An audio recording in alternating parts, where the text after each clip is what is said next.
Welcome back to my A Tale of Stars and Shadow read-along series. Today we are jumping into chapter 14, so let's get started. Several days later, Talyn mentioned at the end of the afternoon's training that she was heading down into Dock City to explore. In the 2 weeks she'd been in Mithranar, she'd focused on using her free time to learn the layout of the palace and the citadel around it. Despite her suspicions about her room being searched, and a desire to investigate the Shadowhawk, understanding her surroundings would be crucial to protecting Prince Kewin, and that had to be her first priority. Now, though, it was time to broaden her horizons. The world of humans was where she would find a trail to begin hunting the Shadowhawk. Her conversation with Andros Ty had been the first step, giving her better context about the Shadowhawk and what he did. None of that had explained why the Callanan would have any interest in him, so it was time to do some more digging. Corrin asked to accompany her, explaining that he'd been planning to go and visit his mother and sisters anyway. They strolled down the wall companionably, Corrin asking her endless questions about the King's Shield and Callanan. "Your warriors sound amazing," he sighed. "We humans see little of the Wingguard in action. They are there for the winged folk, not us." "I admit I'm a bit surprised by the separation in your society," Talyn said. Shocked was a better word, but she was wary of stirring up what were obviously complex relationships between the two societies. The ruling Dimnorix family who sit the twin thrones see it as their duty to protect and care for all of the people of Calumnia and Conmore. The warlord of Firthland is a little fiercer, but essentially very much of the same view. I'm not suggesting they're perfect, but it's vastly different to what I've seen here. That kind of world is hard to imagine. We humans have something to contribute to, you know, Corrin said fiercely. We're not useless. She glanced at him, startled. In a matter of weeks, he'd come a long way from the painfully shy and sobbing boy she'd first encountered in jail. He always looked at her in the eyes now and walked with straightened shoulders that showed how tall he actually was, and likely with more growing to do if his skinny frame was anything to go by. Or maybe the hopeless boy she'd first met had never been a true reflection of who he was. The nagging tickle of unease returned in force. He and Zamrel had been deliberately placed in that cell, she was close to certain of it, laid out like bait in a trap. A trap for her? Or was something else playing out that she was utterly unaware of? And were Halun and Theok part of that same plan? Sari's presence roused in her mind. I don't know. If those other prisoners hadn't been attacking Halun when I walked in, there's no guarantee I would have taken particular notice of either of them, let alone picked him. Corrin slowed suddenly, pausing by a torn piece of parchment hanging from a town notice board situated at a busy crossroads. Like the one she'd seen on arrival, it was nailed to the wood by an arrow and signed with the lightning symbol. It talked about a shipment of vegetable plant seeds from Montan that had arrived 3 days earlier and been delivered straight to the citadel. We can barely grow enough down here to feed ourselves. Mithranar is almost entirely reliant on importing food because of the lack of proper farming land, Corrin explained without her having to ask. Soon it will be planting time, before the rains come in 7 months, for those with enough space in their gardens or property. Without the seeds to grow basics like wheat and vegetables, the bakers and other food merchants in the city won't have the supplies to produce enough to meet demand later in the year, so instead they will have to import it. That means it gets too expensive for the poorer families to afford. She'd seen the large gardens up in the citadel, mostly tended by humans, that held not only beautiful flowering plants and trees, but rows of wheat, grains, fruit, and vegetables. She was no expert on farming and had no idea whether the neat gardens she'd seen would produce enough for both the winged folk at the citadel and Dock City. But judging from what she'd experienced so far in Mithranar, and what Corrin was implying now, she doubted the produce was shared. What about meat? Corrin gave her a look. No land for keeping animals either, Captain. All we eat down here is fish caught in Feather Bay and out beyond the headlands. What little meat gets imported from Montan fresh enough to eat goes straight to the citadel. She frowned again at the discrepancy with what was so familiar to her. While she'd never taken much interest or notice of her family's political activities, she had no right to, even if she had been interested. She was aware of how hard her uncle pushed the Calumian and Conmoran lords on the proper distribution of food from the farming regions out to the more rugged areas, ensuring they weren't hoarding for themselves or their districts. Leviana had mentioned more than once how it annoyed her father. But the complexities of Mithranar society wasn't the reason she was here. She had a job to do. Who is the Shadowhawk? She asked softly, brushing sweaty tendrils of hair from her forehead. Down in Dock City, where the closely packed streets blocked out any breeze from the ocean, it was several degrees hotter than in the citadel. She resolved to make her future trips down later in the day once the sun had set. Corrin shrugged. Nobody knows, but the Shadowhawk is the only one who tries to help us. The Wingguard hunt him constantly, so he and his network are limited in what they can steal. The Falcons will rip down that notice as soon as someone tells them about it. Why the lightning? What does it mean? Maybe that might help her learn who he was. Nobody knows. Or not. She tried another tack. He's human? Nobody else would fight for us, Corrin said sadly. Not even his network knows who he is, though. Those who've caught a glimpse, he always wears a hood and mask, swear that he's human. That concurred with what Andres had implied, that the Shadowhawk wasn't working alone. He had help. That was good news. His associates would provide options for her to track and find him. Sari stirred again, her anticipation leaking through Talyn. They'd been here many times before, and they'd always found what they hunted. Doubt twisted up through her, familiar and unwelcome. Could she do any of this without Sari? Talyn shoved away the voice before it could speak, ignoring the sudden shaking of her hands.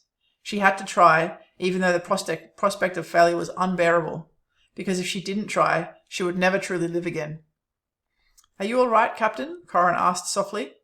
She spun to meet his concerned green gaze, startled that he'd noticed her reaction. I'm just curious about the Shadowhawk, she brushed him off. How often does he post these? Whenever he learns about something that we need to know, like the shipment of seeds. Isn't it too late by then? Corrin nodded. Mostly, but sometimes when these notices go out widely enough, the Falcons will send some of the supplies down to us. The idea of a riot worries them.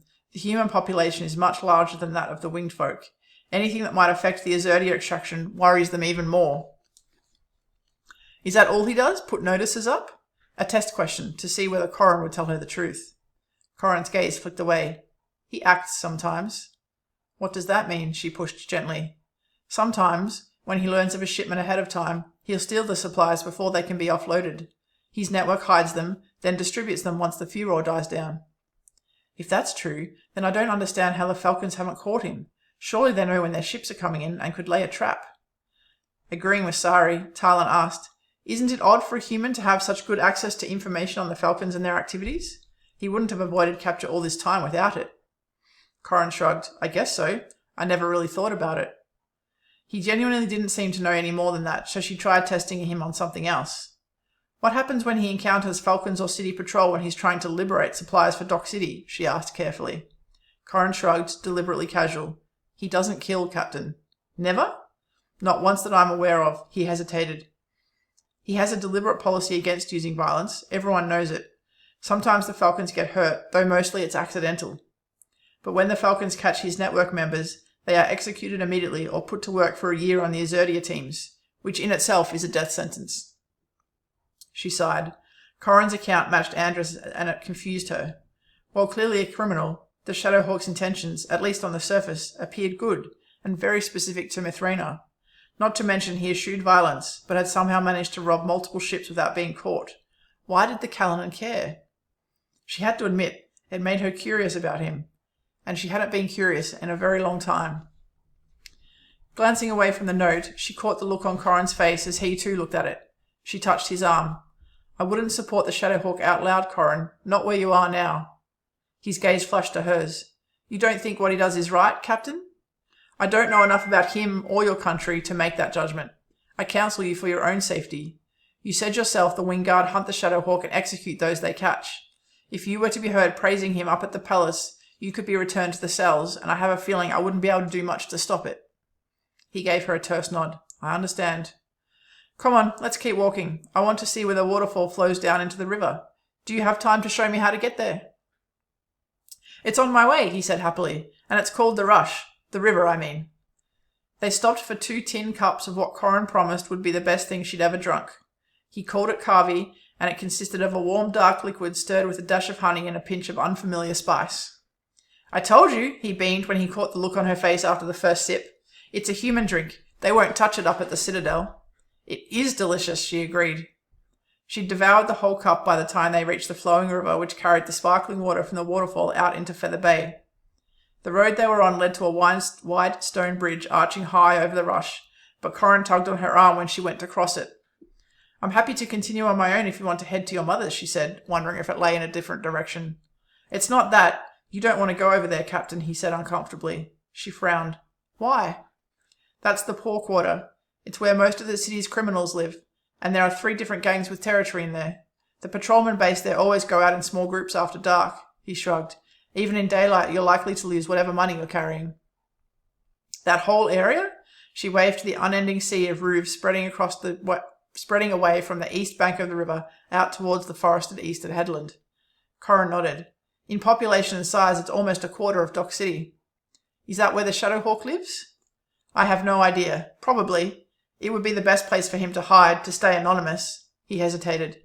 The city used to end here at the rush. See the stone levees built up high along the west bank in case of flood? We get serious rainfall during the monsoon season. That's why the bridge was so high, so it would remain above the water level if the rush flooded. Right, but not on the eastern flank? The city can't afford the cost of building a levee over there. And of course the winged folk won't pay for it. He shook off his obvious anger. I'd best be going. If I'm late for dinner, Mam will kill me. Are you all right to find your way back? I am. Thanks, Corrin. I'll see you at drill at dawn. With that, he was off, his tall, gangly frame weaving easily through the crowded streets.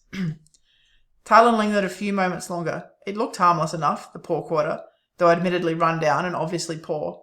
The people crossing the bridge in either direction didn't look like they were about to rob her of anything valuable. But she knew from experience that appearances were deceiving. It wasn't just a lack of confidence in her old skills that had her turning away from the bridge rather than braving the streets of the poor quarter, though.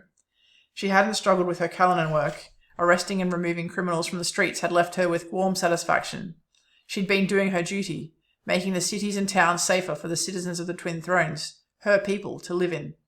But here, it was different. All right, that brings us to the end of chapter 14. As always, here's the spot to jump out if you don't want any spoilers before I jump into my author commentary. If you're jumping out here, thanks for sticking with me, and I look forward to seeing you in the next chapter. Otherwise, hang out and we'll start talking about some author commentary.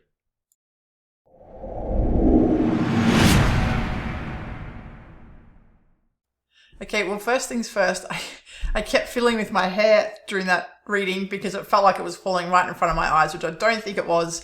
But if just wanted to solve that mystery, if you're wondering why I kept doing this, for those watching the YouTube video, that was why. I will try and keep that to a minimum next time. Okay, so this was a relatively short and uneventful chapter, but Talyn did learn a few things here, and so did we as the readers. Talyn's conversation with Corrin as they took that nice walk through the city, and her questioning around the Shadowhawk. The information she got there jives very much with what she learned from Andros Ty a few weeks earlier, in that the Shadowhawk's motivations are very specific to Mithranar, and they're very specific to addressing a particular problem, and that is the fact that the humans that live in Mithranar don't always have enough to eat or enough clothes or enough a solid roof over their heads. And that's either because things become too expensive or they don't exist because they're hoarded up at the Citadel. And so this creates a whole raft of questions for Talyn, who is an experienced Callanan despite herself, and immediately doesn't understand why the Callanan care at all about this random criminal in Mithranar who seems very focused on helping out some humans and stealing some stuff. The Callanan have plenty of criminals to deal with in Callumnia and Commore and in the neighbouring Firthland. And as we know, who have read the book through, and as I know as the author, it's Kewen's, the Shadowhawk's connection with Sania. That is the reason for the Callan's interest. They think that he is part of her network and it is her network they're interested in. But Talyn doesn't know that, and this is starting to arouse her curiosity. She's starting to take that tiny little step back towards herself again. She's interested despite herself.